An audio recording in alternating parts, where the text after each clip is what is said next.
O milagre que libertou minha filha da azia matinal. Gabriel sempre foi um homem trabalhador. Desde jovem, aprendeu com o pai que o pão não cai do céu sem suor, e assim ele criou sua família, esposa, Mara, e a filha caçula, Sofia, de apenas 7 anos. Mas havia um problema que o atormentava há meses. Sofia acordava todas as manhãs com uma queimação insuportável no estômago, como se tivesse engolido brasas. Os médicos chamavam de azia crônica, receitavam remédios, mas nada adiantava. A menina chorava de dor, perdia o sono, e Gabriel, que já não sabia mais o que fazer, via sua filha definhar aos poucos. Pai, hoje dói muito. Não quero tomar mais esse remédio, não adianta, dizia Sofia, segurando a barriguinha enquanto as lágrimas escorriam. Gabriel sentia o coração apertar. Ele não era homem de chorar, mas à noite, quando Mara já dormia, ele se ajoelhava ao lado da cama da filha e pedia a Deus uma solução. Até que um dia, no trabalho, um colega chamado João, homem simples e de poucas palavras, notou sua angústia. Gabriel, você já tentou levar sua filha na congregação cristã? Lá eles oram com fé, e Deus ouve, disse João, enquanto ajustava a ferramenta na bancada. Já ouvi falar. Mas não conheço ninguém lá, respondeu Gabriel, desconfiado. Não precisa conhecer. Basta ir. Eu mesmo fui curado de uma dor nas costas que nenhum médico explicou. Os irmãos oraram, e nunca mais senti nada, contou João, com a voz firme. Gabriel não era de igreja. Criado no lar católico, tinha ido à missa só nas datas obrigatórias. Mas o desespero falava mais alto. No domingo seguinte, vestiu uma camisa social simples, Mara colocou um vestido modestamente comprido, e levaram Sofia, ainda com a mão na barriga, para a congregação cristã no Brasil. O templo era simples, paredes brancas, bancos de madeira enfileirados, sem altares chamativos nem instrumentos musicais. Irmãos e irmãs entraram em silêncio, cumprimentando-se com respeito. As mulheres usavam saias longas e cabelos presos, os homens, camisas abotoadas até o colarinho. Um ancião de cabelos grisalhos, com uma Bíblia na mão, dirigiu-se ao púlpito e começou a reunião com uma oração sincera, sem pressa. Senhor, abençoa esta reunião. Que o teu Espírito esteja aqui, e que cada coração encontre consolo em ti, disse o ancião, com voz serena. Gabriel sentou-se no fundo, observando tudo. Não havia banda, nem palmas, nem gritos. Apenas vozes unidas cantando hinos à capela, como a Jesus, terno pastor Anhaó. Que amigo fiel. Era estranho, mas havia uma paz ali que ele não sentia em nenhum outro lugar. Quando chegou o momento dos testemunhos, irmãos se levantaram, um a um, e contaram como Deus os tinha livrado de enfermidades, dívidas, vícios. Uma senhora idosa, com as mãos trêmulas, agradeceu por ter sido curada de um problema nos olhos. Um jovem contou como deixou as drogas após ser batizado. Gabriel sentia algo mexer dentro dele. Irmãos, temos visitantes hoje. Se alguém aqui precisa de oração, que se levante, disse o ancião, olhando para a congregação. Mara apertou a mão de Gabriel. Ele hesitou, mas então se levantou, com Sofia no colo. A menina, envergonhada, escondeu o rosto no ombro do pai. Meu nome é Gabriel. Minha filha sofre há meses com uma azia que nenhum remédio cura. Os médicos não sabem mais o que fazer. Peço que orem por ela, disse, com a voz embargada. Não houve alarde. Nenhum irmão correu para impor as mãos com teatralidade. Apenas o ancião se aproximou, colocou a mão na cabeça de Sofia e orou. Pai Celestial, tu que és o médico dos médicos, olha para esta criança. Sabes o que ela sofre.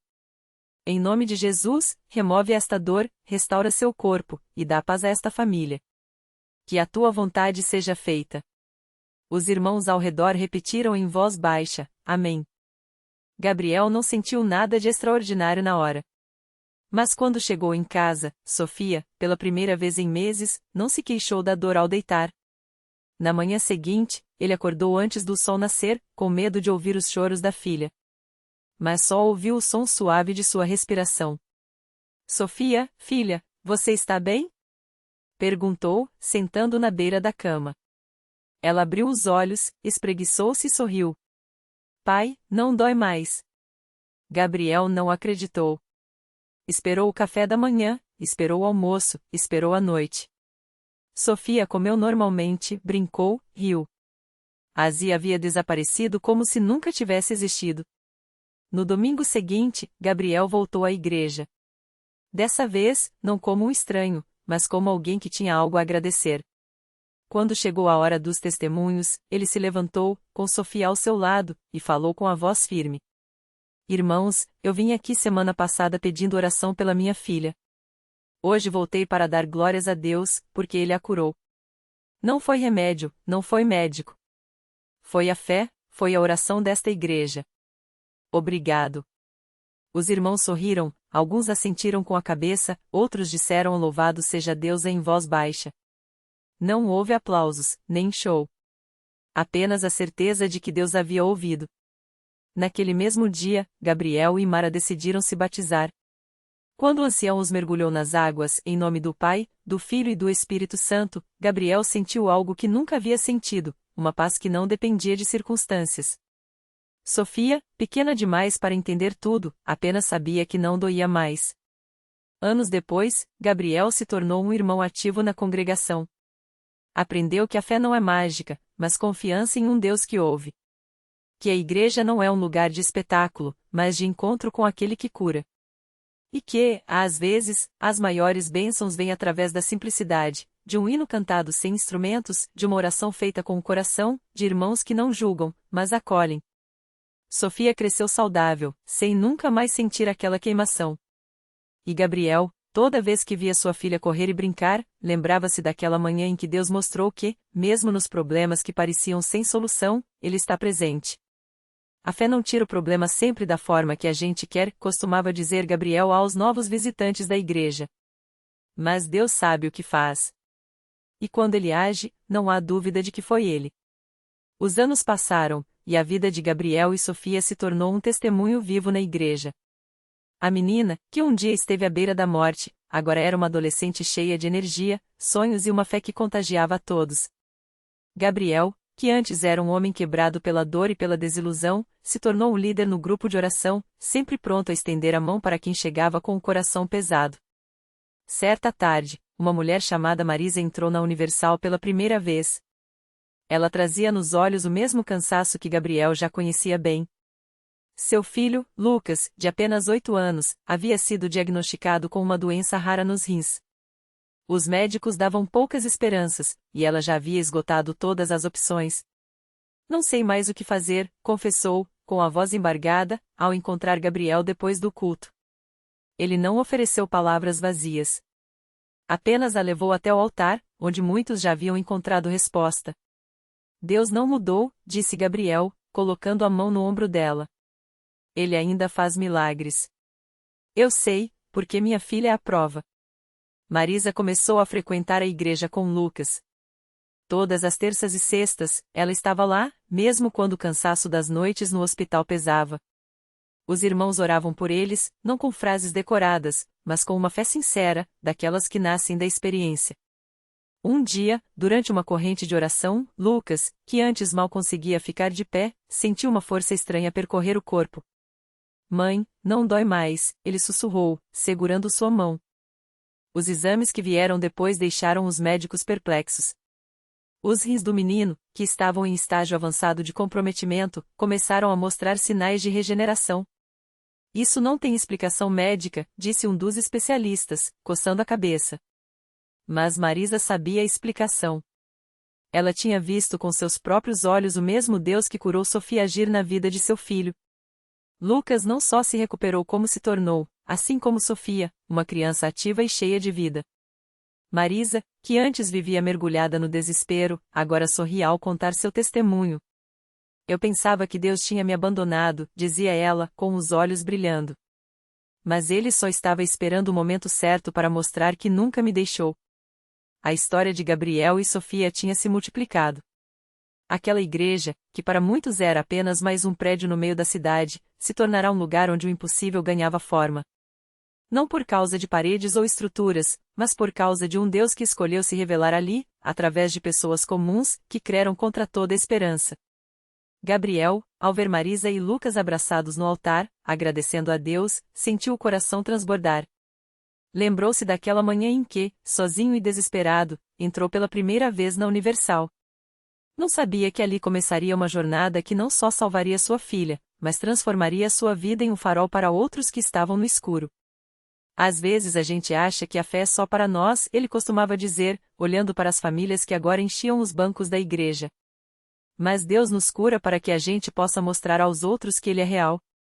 Que não importa o tamanho do problema, Ele é maior. E assim, entre hinos simples, orações sinceras e abraços apertados, a obra de Deus continuava. Não com estrondo, mas com a quietude daqueles que sabem que, quando Deus age, não há dúvida, foi Ele. Sempre foi. Marisa e Lucas não imaginavam que aquele abraço no altar seria só o começo. Nos dias que se seguiram, a vida deles virou um testemunho vivo do poder de Deus. A pequena Sofia, que os médicos haviam dado como caso perdido, não só recuperou a saúde como começou a surpreender a todos com uma vitalidade que nem mesmo as crianças sadias da sua idade tinham. Os exames, que antes mostravam um quadro desolador, agora não revelavam sequer vestígios da doença. Os médicos, sem explicação científica, balançavam a cabeça e diziam apenas: "Isso não tem lógica." Mas eles sabiam.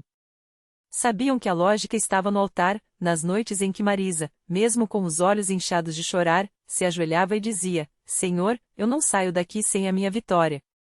Sabiam que estava nas mãos do pastor que, com autoridade, declarava: "Em nome de Jesus, essa criança está curada", enquanto impunha as mãos sobre a barriguinha frágil de Sofia. E estava, acima de tudo, na fé simples daquele homem que, um dia, entrou na igreja arrasado e saiu de lá com uma promessa no coração. Lucas não perdeu tempo. Assim que Sofia recebeu alta, ele voltou à Universal com um propósito: levar outros pais que, como ele, estavam à beira do desespero. Começou a frequentar as reuniões de oração não só como um beneficiado, mas como um intercessor. Via pessoas chegando com rostos marcados pela dor, mães com filhos doentes, pais com contas que não fechavam, casais com casamentos desfeitos, e se aproximava com um sorriso tranquilo: "Eu já estive onde você está. Mas Deus mudou minha história. E vai mudar a sua também." E Deus cumpria. Não do jeito que os homens esperavam, nem sempre no tempo que desejavam, mas de um jeito que só ele poderia fazer. Uma mulher com câncer terminal recebeu o diagnóstico de remissão completa depois de 3 meses de jejum e oração.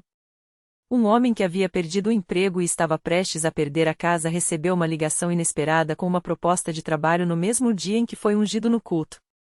Casais que chegavam com olhares frios saíam de mãos dadas, os rostos molhados não mais de lágrimas de tristeza, mas de alívio. A igreja de Marisa e Lucas se tornou um ponto de referência na cidade. Não por causa de prédios grandiosos ou discursos elaborados, mas porque ali as pessoas viam o sobrenatural acontecer. Sofia, agora uma menina cheia de energia, corria pelos corredores da Universal distribuindo abraços e dizendo às crianças doentes: "Jesus me curou, e Ele vai te curar também." Sua inocência falava mais alto que qualquer sermão. Um dia, um jornal local quis fazer uma matéria sobre os milagres da igreja da esquina. O repórter, cético, chegou com um bloco de notas e um ar de desconfiança. Mas quando ouviu o depoimento de uma senhora que, após anos em uma cadeira de rodas, se levantou e caminhou durante o culto, seu cinismo começou a rachar. E quando viu, com seus próprios olhos, um jovem que havia chegado arrastando uma perna devido a um acidente, sair pulando e louvando, o bloco de notas caiu de suas mãos. "Isso não é possível", ele murmurou. Mas estava acontecendo. Bem na sua frente. O pastor, ao final da reunião, olhou para a multidão e disse algo que ecoou no coração de todos: "Muitos vêm aqui buscando um milagre. Mas o maior milagre não é a cura, não é a prosperidade, não é a restauração. É quando uma pessoa que estava morta em seus pecados se levanta para viver em Cristo. Isso, meus irmãos, é o verdadeiro sobrenatural." Marisa e Lucas, de mãos dadas com Sofia no colo, sorriam. Sabiam que sua história não era sobre eles. Era sobre um Deus que não desiste de ninguém. Que vê além das aparências, além das estatísticas, além dos diagnósticos. Um Deus que escolhe os quebrantados para mostrar seu poder. E assim, a obra continuava. Não com fogos de artifício, nem com propagandas chamativas, mas com vidas transformadas. Porque quando Deus age, não precisa de holofotes. Basta um coração grato, uma fé inquebrantável e a certeza de que, no lugar onde ele é adorado em espírito e em verdade, os impossíveis se tornam possíveis. E eles estavam ali para provar.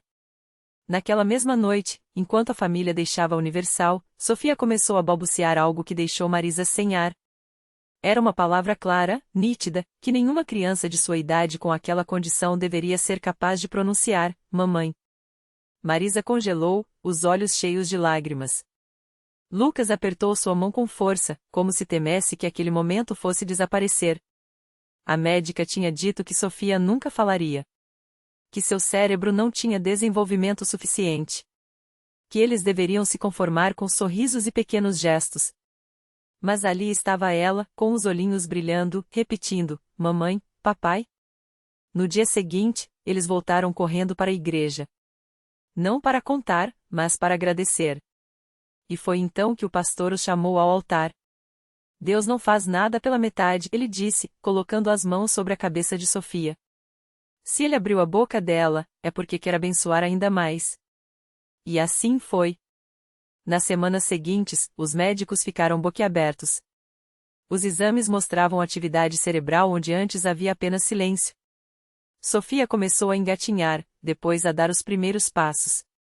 As terapias que antes não surtiam efeito agora mostravam progressos incríveis. Os especialistas não tinham explicação. Mas Marisa e Lucas sabiam, era a mão de Deus. Um ano depois, Sofia corria pelos corredores da Universal, rindo, falando frases completas, abraçando as pessoas que oravam por ela. A família que antes vivia trancada em casa, envergonhada pelas limitações da filha, agora testificava em cada culto. Se Deus mudou a história da nossa filha, Ele pode mudar a sua também, diziam, com os olhos brilhando de uma fé que ninguém poderia abalar. E não eram só eles. Naquela igreja, outras histórias como a de Sofia se multiplicavam. Uma senhora que chegou em cadeira de rodas e saiu caminhando. Um jovem viciado em drogas que se libertou depois de uma noite de oração. Um casal que quase se separou e hoje renova seus votos no altar. Nada disso era coincidência. Era o poder de um Deus que não muda, que ainda hoje faz o que fez nos tempos bíblicos, transformar dor em milagre, desesperança em vitória. Marisa e Lucas aprenderam que a fé não é sobre ter todas as respostas, mas sobre confiar em quem as tem. E Sofia? Ela se tornou um símbolo vivo de que, onde há fé, não há limite para o que Deus pode fazer. Porque na Universal, não se ensina apenas a crer em milagres. Vive-se eles. Todo dia. Naquela mesma semana, enquanto Sofia brincava no pátio da igreja, correndo sem cansar, uma mulher chamada Ana chegou aos prados da Universal com o coração partido. Ela trazia nas mãos uma foto amarelada do filho, Pedro, que havia desaparecido há 3 anos. A polícia tinha desistido do caso, os vizinhos cochichavam que ela deveria seguir em frente, mas Ana não conseguia. Cada noite era uma batalha contra a insônia, cada manhã uma luta para não afundar na tristeza. Foi quando uma amiga, que já frequentava a igreja, a convidou: vem comigo domingo. Lá tem gente que ora e Deus responde. Ana foi mais por desespero do que por fé. Sentou-se nos fundos, com os olhos inchados de chorar, enquanto o pastor falava sobre a parábola da ovelha perdida. Deus não desiste de ninguém, ele disse, olhando diretamente para ela, como se soubesse de sua dor. Ana sentiu algo estremecer dentro do peito. No final do culto, quando o pastor chamou os que precisavam de um milagre para irem à frente, Ana hesitou. Mas então lembrou do sorriso do Pedro, da última vez que o viu, saindo para a escola com a mochila nas costas. Com as pernas trêmulas, ela se levantou. Ao chegar ao altar, as lágrimas caíram sem controle. Uma obreira a abraçou e começou a orar com ela, não com palavras bonitas, mas com uma fé contundente: Senhor, o Senhor sabe onde Pedro está. Traga ele de volta para os braços dessa mãe. Os dias seguintes foram de expectativa e oração. Ana voltava à igreja toda noite, participava das correntes de intercessão, escrevia o nome do filho no muro dos pedidos do templo. Até que, numa quarta-feira, enquanto ela orava no culto da família, seu telefone tocou. Era uma ligação de um número desconhecido. Do outro lado, uma voz masculina, abafada, mas inconfundível: Mãe, sou eu, Pedro. Ana quase deixou o celular cair. Pedro estava vivo. Ele contou que havia sido vítima de um sequestro, levado para outro estado, mas conseguiu fugir naquela manhã. Estava numa rodoviária, sem dinheiro, com medo. Eu não sabia aonde ir, mas lembrei que a senhora sempre falava de Deus. Aí eu fechei os olhos e pedi ajuda, e um homem me deu um telefone para ligar. Ele disse que era para eu ligar para minha mãe. Ana chorava tanto que mal conseguia falar. Mas uma coisa ela sabia, não era coincidência. Era a resposta. Quando Pedro chegou à igreja no domingo seguinte, magro, com cicatrizes na alma e no corpo, mas vivo, a congregação inteira se levantou em aplausos e lágrimas. Ana abraçou o filho como se nunca mais fosse soltar. E ali, entre abraços e ações de graças, Pedro fez uma promessa: eu não sei muito de Deus, mãe, mas se ele me trouxe de volta, eu vou servir a ele pelo resto da minha vida. Hoje, Pedro é um dos jovens que ajuda nos cultos da Universal, testificando como Deus o resgatou das trevas. Ana, que antes mal conseguia sair de casa, agora lidera um grupo de mães que oram pelos filhos desaparecidos ou em situação de risco. Se Deus fez por mim, Ele faz por qualquer um, ela diz, com os olhos brilhando de uma certeza que só quem viu o milagre de perto pode ter. E assim, como Sofia, como Ana e Pedro, muitas outras vidas continuam sendo transformadas naquele lugar. Porque na Universal, não se fala de Deus como uma teoria distante. Fala-se dele como um pai que ouve, que age, que muda histórias. Não importa quão grande seja a batalha, quão profunda a ferida. Ali, entre as quatro paredes do templo e principalmente fora delas, na vida de quem crê, os impossíveis se tornam possíveis. Porque milagre não é coisa do passado. É o que acontece quando a fé encontra um Deus que ainda hoje move montanhas. O milagre que não termina. Aquela noite, enquanto Sofia e as mães se reuniam em círculo no templo, uma notícia chegou como um sopro de esperança: Luca, o filho de Dona Maria, desaparecido há 2 anos, havia sido encontrado. Não por acaso, mas depois que uma das voluntárias do grupo reconheceu sua foto em um abrigo distante. Ele voltaria para casa no dia seguinte, vivo, apesar de todas as estatísticas que diziam o contrário. Quando Maria abraçou o filho, suas lágrimas caíram sobre o chão do templo como sementes. Deus não só trouxe meu menino de volta, ela sussurrou, mas me deu um propósito: ser luz para outras mães que ainda choram. E assim, o grupo que Sofia começou com 3 mulheres se tornou uma rede de centenas, espalhando fé onde só havia desespero. Reflexão: milagres não são apenas respostas, são convites. Deus não muda apenas as circunstâncias, Ele nos convida a sermos parte da mudança. Sofia poderia ter guardado sua história para si, mas escolheu ser um canal. Porque a fé que não se compartilha, morre sozinha. Lição: o impossível é apenas o que ainda não foi entregue nas mãos de Deus. Não importa quão escura seja a noite, amanhã chega para quem persiste em orar. E quando o milagre vem, ele não é só para você, é para que outros vejam que, sim, Deus ainda escreve finais felizes. Porque a Universal não é um lugar onde se fala sobre Deus. É onde Deus fala através de vidas. E essa história, ela não acabou. Está só começando em você.